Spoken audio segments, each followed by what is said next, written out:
ಇಷ್ಟು ವರ್ಷ ಕಾದಿದ್ದಕ್ಕೂ ವಿಷ್ಣುವರ್ಧನ್ ಅಭಿಮಾನಿಗಳಿಗೆ ಖುಷಿಯ ಸುದ್ದಿ ಹೊರಬಂದಿದೆ. ರಾಜ್ಯ ಸರ್ಕಾರ ಮಹತ್ವದ ನಿರ್ಧಾರ ಮಾಡಿದೆ. ಕೆಂಗೇರಿ ಹೋಬಳಿಯಲ್ಲಿರುವ ಹಿರಿಯ ನಟ ಬಾಲಕೃಷ್ಣ ಅವರ ಅಭಿಮಾನ್ ಸ್ಟುಡಿಯೋದ ಭೂಮಿಯನ್ನು ಅರಣ್ಯ ಪ್ರದೇಶವೆಂದು ಘೋಷಿಸಲಾಗಿದೆ. ಇದೇ ಹಿನ್ನೆಲೆಯಲ್ಲಿ ಅಭಿಮಾನ್ ಸ್ಟುಡಿಯೋ ನಿರ್ಮಾಣಕ್ಕೆ ಸರ್ಕಾರ ಕೊಟ್ಟಿದ್ದ ಭೂಮಿಯಲ್ಲಿ ಈಗ ಉಳಿದಿರುವ ಜಮೀನನ್ನು ರಾಜ್ಯ ಸರ್ಕಾರ ತನ್ನ ಸುಪರ್ದಿಗೆ ಪಡೆದುಕೊಳ್ಳುವ ತೀರ್ಮಾನಕ್ಕೆ ಬಂದಿದೆ. ವಿಷ್ಣುವರ್ಧನ್ ಅವರ ಸಮಾಧಿಯನ್ನು ಕೆಡವಿದ ಬಳಿಕ ಉಂಟಾಗಿರುವ ವಿವಾದದ ಬಳಿಕ ಅರಣ್ಯಾಧಿಕಾರಿಯೊಬ್ಬರು ಅಭಿಮಾನ್ ಸ್ಟುಡಿಯೋದಲ್ಲಿ ನಿಯಮ ಉಲ್ಲಂಘನೆಯಾಗಿದೆ ಎಂದು ಡಿಸಿಗೆ ಪತ್ರ ಬರೆದಿದ್ರು. ಭೂಮಿ ಲೀಸ್ ನಿಯಮ ಉಲ್ಲಂಘನೆ ಹಾಗೂ ಸ್ಟುಡಿಯೋ ಅಭಿವೃದ್ಧಿಗೆ ಬಳಸುವುದಾಗಿ ಹೇಳಿದ ಹಣದ ಬಳಕೆಯ ಬಗ್ಗೆ ಪ್ರಶ್ನೆ ಎದ್ದಿದೆ. 1970ರಲ್ಲಿ ರಾಜ್ಯ ಸರ್ಕಾರ ಹಿರಿಯ ನಟ ಬಾಲಕೃಷ್ಣ ಅವರಿಗೆ ಸ್ಟುಡಿಯೋ ನಿರ್ಮಾಣದ ಉದ್ದೇಶಕ್ಕೆ 20 ಎಕರೆ ಭೂಮಿಯನ್ನ ನೀಡಿತ್ತು. ಷರತ್ತು ಮತ್ತು ನಿಯಮದ ಪ್ರಕಾರ 20 ವರ್ಷಗಳವರೆಗೆ ಆ ಭೂಮಿಯನ್ನು ಯಾರಿಗೂ ಪರಭಾರೆ ಮಾಡುವಂತಿಲ್ಲ. ಆದರೆ ಅವರ ಮಕ್ಕಳು ಜಮೀನನ್ನು ಮಾರಾಟ ಮಾಡಿರುವುದು ಉಲ್ಲಂಘನೆಯಾಗಿದೆ ಎಂದು ಆರೋಪಿಸಲಾಗಿದೆ. 20 ಎಕರೆ ಪ್ರದೇಶವನ್ನು ಅಭಿಮಾನ್ ಸ್ಟುಡಿಯೋ ಸ್ಥಾಪಿಸಲು ಟಿಎನ್ ಬಾಲಕೃಷ್ಣ ಅವರಿಗೆ 20 ವರ್ಷಗಳ ಗೇಣಿ ಆಧಾರದ ಮೇಲೆ ನೀಡಲಾಗಿತ್ತು. ಇದನ್ನು ಮಾರಾಟ ಮಾಡುವ ಹಾಗೆ ಇರಲಿಲ್ಲ. ಆದರೆ ಇದರಲ್ಲಿ ಅರ್ಧದಷ್ಟು ಜಾಗ ಮಾರಾಟವಾಗಿದೆ. ಹಾಗಾಗಿ ನಿಯಮ ಉಲ್ಲಂಘನೆಯಾಗಿದೆ. 1970ರಲ್ಲಿ ಈ ಭೂಮಿಯನ್ನು ಸ್ಟುಡಿಯೋ ಅಭಿವೃದ್ಧಿ ಹೊರತುಪಡಿಸಿ ಬೇರೆ ಯಾವುದೇ ಉದ್ದೇಶಕ್ಕೆ ಬಳಸಬಾರದು ಮತ್ತು ಸರ್ಕಾರದ ಪೂರ್ವಾನುಮತಿ ಇಲ್ಲದೆ ಮಾರಾಟ ಅಥವಾ ಪರಭಾರೆ ಮಾಡಬಾರದು ಎನ್ನುವ ಕಠಿಣ ಷರತ್ತು ವಿಧಿಸಲಾಗಿತ್ತು. ಒಂದ್ ವೇಳೆ ಷರತ್ತು ಉಲ್ಲಂಘನೆಯಾದಲ್ಲಿ ಯಾವುದೇ ಪರಿಹಾರ ನೀಡದೆ ಮಂಜೂರಾತಿಯನ್ನು ರದ್ದುಪಡಿಸಿ ಭೂಮಿಯನ್ನ ಸರ್ಕಾರಕ್ಕೆ ಹಿಂಪಡೆಯಲಾಗುವುದು ಎಂದು ಸ್ಪಷ್ಟವಾಗಿ ನಮೂದಿಸಲಾಗಿತ್ತು. ಇದೇ ನಿಯಮದ ಆಧಾರದಲ್ಲಿ ಈ ಭೂಮಿಯನ್ನು ಸರ್ಕಾರ ಮರಳಿ ಪಡೆಯಲು ಸಿದ್ಧವಾಗಿದೆ.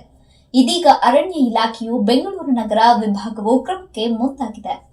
2004ರಲ್ಲಿ ಆರ್ಥಿಕ ಸಂಕಷ್ಟದ ಕಾರಣ ಕೊಟ್ಟಿದ್ದ ನಟ ಬಾಲಕೃಷ್ಣ ಮಕ್ಕಳಾದ ಶ್ರೀನಿವಾಸ್ ಮತ್ತು ಗಣೇಶ್ ಜಿಲ್ಲಾಧಿಕಾರಿಗಳ ಬಳಿ 10 ಎಕರೆ ಮಾರಲು ಒಪ್ಪಿಗೆ ಕೇಳಿದ್ರು ಎನ್ನುವ ಮಾಹಿತಿ ಲಭ್ಯವಾಗಿದೆ.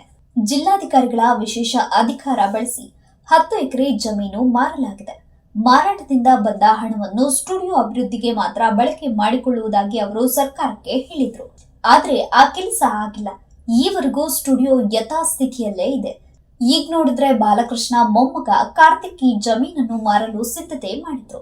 1 ಎಕರೆ 14 ಕೋಟಿ ರೂಪಾಯಿಯಂತೆ ಮಾರಾಟ ಮಾಡಲು ಪ್ಲಾನ್ ನಡೆದಿತ್ತು. ಈ ವಿಚಾರ ಅರಣ್ಯಾಧಿಕಾರಿಗೆ ಗೊತ್ತಾಗಿದೆ. ಹೀಗಾಗಿ ಇದನ್ನು ವಶಕ್ಕೆ ಪಡೆಯುವಂತೆ ಅವರು ಜಿಲ್ಲಾಧಿಕಾರಿಗಳಿಗೆ ಕೋರಿದ್ದಾರೆ. ಆಗಸ್ಟ್ 22ರಂದು ಉಪ ಅರಣ್ಯ ಸಂರಕ್ಷಣಾಧಿಕಾರಿ ರವೀಂದ್ರ ಕುಮಾರ್ ಅವರು ಈ ಬಗ್ಗೆ ಬೆಂಗಳೂರು ನಗರ ಜಿಲ್ಲಾಧಿಕಾರಿ ಜಗದೀಶ್ಗೆ ಪತ್ರ ಬರೆದಿದ್ದಾರೆ. ಈ ಪತ್ರದಲ್ಲಿ ಅವರು ನಿಯಮ ಉಲ್ಲಂಘನೆ ಬಗ್ಗೆ ಉಲ್ಲೇಖಿಸಿದ್ದಾರೆ. ಈ ವಿಚಾರದಲ್ಲಿ ಜಿಲ್ಲಾಧಿಕಾರಿ ಕಟ್ಟುನಿಟ್ಟಿನ ಕ್ರಮ ಕೈಗೊಳ್ಳಲಿದ್ದಾರೆ. ಸದ್ಯ ವಿಷ್ಣುವರ್ಧನ್ ಅಭಿಮಾನಿಗಳು ಸ್ಟುಡಿಯೋದ 10 ಗುಂಟೆ ಜಾಗವನ್ನು ತಮಗೆ ನೀಡುವಂತೆ ಕೋರುತ್ತಿದ್ದಾರೆ. ವಿಷ್ಣುವರ್ಧನ್ ಸಮಾಧಿ ಜಾಗದಲ್ಲಿ ಸ್ಮಾರಕ ನಿರ್ಮಾಣ ಮಾಡುವ ಪ್ಲಾನ್ನಲ್ಲಿ ಅಭಿಮಾನಿಗಳಿದ್ದಾರೆ. ಈ ಬಗ್ಗೆ ವಿಷ್ಣುವರ್ಧನ್ ಅಭಿಮಾನಿ ಸಂಘದ ಮುಖಂಡ ವೀರಕಪುತ್ರ ಶ್ರೀನಿವಾಸ್ ಅವರು ಸೋಷಿಯಲ್ ಮೀಡಿಯಾ ಪೋಸ್ಟ್ ನಲ್ಲಿ ಬರೆದುಕೊಂಡಿದ್ದು, ಡಾಕ್ಟರ್ ವಿಷ್ಣುವರ್ಧನ್ ಅವರ ಸಮಾಧಿಯನ್ನು ನೆಲಸಮಗೊಳಿಸಿದ್ದು ಅಭಿಮಾನ್ ಸ್ಟುಡಿಯೋದ ಮಾಲೀಕರಿಗೆ ಸರ್ಕಾರವು ಕಾನೂನಿನ ಮಹತ್ವವನ್ನ ತಿಳಿಸಿದೆ. ಅಭಿಮಾನ್ ಸ್ಟುಡಿಯೋವನ್ನು ಮುಟ್ಟುಗೋಲು ಹಾಕಿಕೊಂಡು ಆ ಜಾಗವನ್ನ ಪುನಃ ಸರ್ಕಾರದ ವಶಕ್ಕೆ ಪಡೆಯುವ ನಿರ್ಧಾರವನ್ನು ಮಾಡಿದೆ. ಅದಕ್ಕಾಗಿ ಅದು ಪಟ್ಟಿ ಮಾಡಿರುವ ಕಾರಣಗಳನ್ನು ಎಲ್ಲ ಕನ್ನಡಿಗರು ಓದಿಕೊಳ್ಳಲು ವಿನಂತಿಸುವೆ. ಮೊದಲಿನಿಂದಲೂ ನಾನು ಆ ಜಾಗದ ವಿರುದ್ಧ, ಅಲ್ಲಿನ ಹಣಕಾಸಿನ ಅವ್ಯವಹಾರದ ವಿರುದ್ಧ ದೊಡ್ಡ ಮಟ್ಟದಲ್ಲಿ ಧ್ವನಿ ಎತ್ತುತ್ತಲೇ ಇದ್ದೆ. ಆದ್ರೆ ಕೆಲವರು ಅಷ್ಟು ದೊಡ್ಡ ಹಗರಣವನ್ನು ಬಿಟ್ಟು ಅಭಿಮಾನಿಗಳ ಪುಣ್ಯಭೂಮಿಯಂತಹ ಒಂದು ಸಣ್ಣ ಆಸೆಯ ವಿರುದ್ಧ ನಿಂತು ಬಿಟ್ರು. ಪರವಾಗಿಲ್ಲ, ಈಗ್ಲಾದ್ರೂ ನಮ್ಮ ಕೂಗಿಗೆ ನ್ಯಾಯ ಸಿಕ್ಕಿದೆ. ಇದು ನಿಜಕ್ಕೂ ಅಭಿನಂದನೀಯ ಕೆಲಸ. ಅಸಂಖ್ಯಾತ ಅಭಿಮಾನಿಗಳ 15 ವರ್ಷಗಳ ನೋವು, ಕಣ್ಣೀರು ಮತ್ತು ಅಸಹಾಯಕತೆಗೆ ನ್ಯಾಯ ಸಿಕ್ಕಿದೆ ಅಂತ ಹರ್ಷ ವ್ಯಕ್ತಪಡಿಸಿದ್ದಾರೆ. ಒಟ್ಟಾರೆ ಹೈಕೋರ್ಟ್ಗೆ ರಾಜ್ಯ ಸರ್ಕಾರವು ಬಾಲಕೃಷ್ಣ ಕುಟುಂಬವು ನಿಯಮ ಹಾಗೂ ಷರತ್ತುಗಳನ್ನ ಉಲ್ಲಂಘಿಸಿ ಜಾಗವನ್ನ ಮಾರಾಟ ಮಾಡಿದೆ. ಜೊತೆಗೆ ಷರತ್ತು ಹಾಗೂ ನಿಯಮದಂತೆ ಈ ಜಾಗದಲ್ಲಿ ಸ್ಟುಡಿಯೋ ನಿರ್ಮಾಣ ಮಾಡಿಲ್ಲ. ಲೀಸ್ಗೆ ಪಡೆದಿದ್ದ 20 ವರ್ಷದ ಅವಧಿಯು ಮುಗಿದಿದೆ. ಬಳಿಕ ಸ್ಟುಡಿಯೋ ನಿರ್ಮಾಣ ಮಾಡಿಲ್ಲ. ವಿವಾದಿತ ಜಾಗವು ಅರಣ್ಯ ಭೂಮಿ ಎಂದು ಮನವರಿಕೆ ಮಾಡಿಕೊಡಬಹುದು.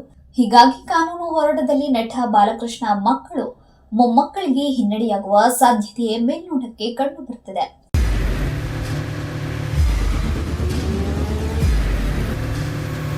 ಪ್ರಜಾಮಾರ್ಗ ನ್ಯೂಸ್, ಇದು ಜನಸಾಮಾನ್ಯರ ಧ್ವನಿ. ನಮಸ್ಕಾರ.